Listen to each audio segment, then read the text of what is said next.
Don't start the party without us. Over. Copy that. Modern Warfare 3 made a huge splash at this year's E3, showcasing an amazing underwater SEAL mission that ended in a daring, high-stakes bit of submarine sabotage and a full-throttle getaway. We spoke with Robert Bowling from Infinity Ward and Glenn Schofield from Sledgehammer Games to find out what fans can expect from Modern Warfare 3. Now we asked what it was like to bring the talents of Infinity Ward and Sledgehammer Games together to create the game. In the beginning, there was a little bit of a competition, and that competition was healthy.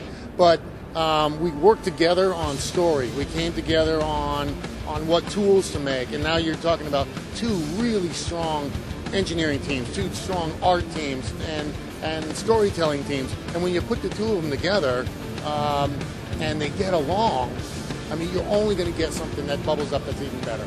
Teaming up with Sledgehammer, they had their personality coming in that really complemented what we were doing already in the Modern Warfare franchise, And then it's great to see eye to eye on certain things that are just core design philosophies, like maintaining that 60 frames per second, because that is what builds Call of Duty cinematic moments.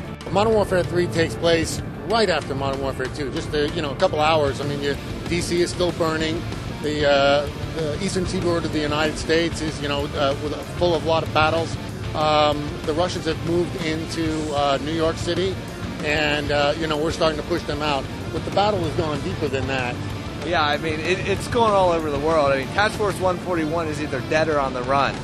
The mission we showed at the Microsoft press conference actually takes place after the Manhattan mission, Black Tuesday, where you're fighting through the streets of Manhattan trying to get to the harbor. And there, that people have seen that online. We're bringing in dual scope system. The dual scope allows you to, engage guys on a close to medium range with that close optic, the EOTech, the red dot, whatever you're going to do, and then flip of the left D-pad, throw up your ACOG or your magnifying scope, and start engaging those guys further away. The other things that we showed in the New York level was the XM25, which is a grenade launcher, which is just being used right now out in the field. And what it does is it's a grenade launcher, but it lasers a target. Say a guy's behind sandbags or something like that, or a car. And it lasers at that target, you aim above it, it calculates how far, and then shoots a meter above it, and then down. So the grenade just devastates anything that's below it.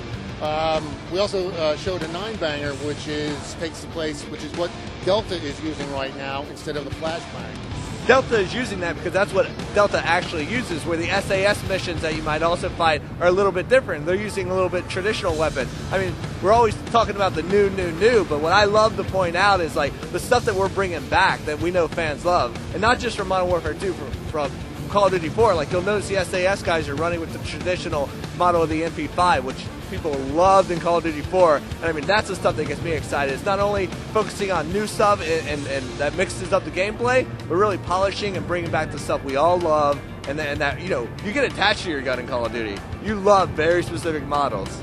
We introduced Spec Ops in Modern Warfare 2 as this awesome co-op mode, a guy and his friend, a dad and his son, sit on the couch, just really enjoy the game outside the story. In Modern Warfare 3, we're blowing it out. We have those traditional mission modes, but then we're bringing in an all-new survival mode, which is endless waves of increasingly more difficult enemies. But what's awesome is that we're bringing in all your favorite features from multiplayer: matchmaking, progressive ranking, unlock. So now Hour 1 of Spec Ops, completely different from Hour 10 because you have new kill streaks to your ability, gear you can do, weapons you can grab, ammo, all this stuff. So it's changing out your style on the fly based on the enemies that are coming at you. Because we'll have, juggernauts that have different weaknesses that force you to change up your style. Helicopters coming in. It's an onslaught of enemies that is constantly keeping you on the run. I mean, this is an adrenaline mode. We'd like to thank Robert and Glenn for taking the time to talk to us, and thank you for watching Inside Xbox.